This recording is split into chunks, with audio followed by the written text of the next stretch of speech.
วันนี้ก็สิมาเว้าเรื่องเลี้ยงไก่เนาะไก่วิธีการไข่ไก่ตัวนี้มันเก็บไก่ใหญ่แล้วเนาะไก่เก็บไข่ถ้าเลี้ยงไก่นี่ประมาณเฮาสิเลี้ยงอาหารประมาณ5 เดือนเนาะถ้าไก่ไข่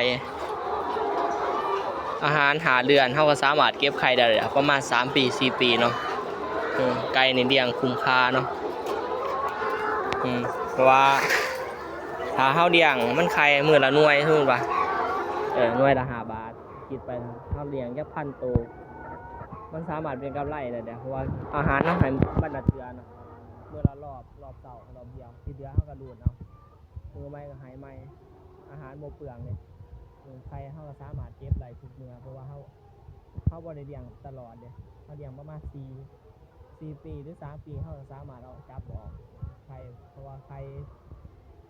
ไก่ที่มันสามารถผลิตให้เฮาถึง3 ปี4 ปีก่อนจะครับขาดออกเนาะครับมันแก่ไข่มันก็บ่สวยบ่งามนะครับประมาณนี้ผลดีของการเลี้ยงไก่เฮาแค่ใช้เวลาแค่5 เดือนเฮาก็สามารถเก็บไข่ได้แล้วอันนี้เลี้ยงแบบเลี้ยงง่ายเพราะว่า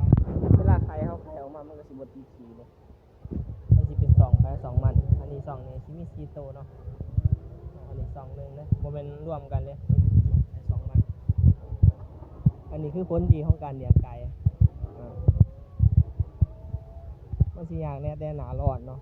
หน้าร้อนเฮาต้องฉีดน้ำให้มันอันนี้หน้าฝนบ่เท่าใด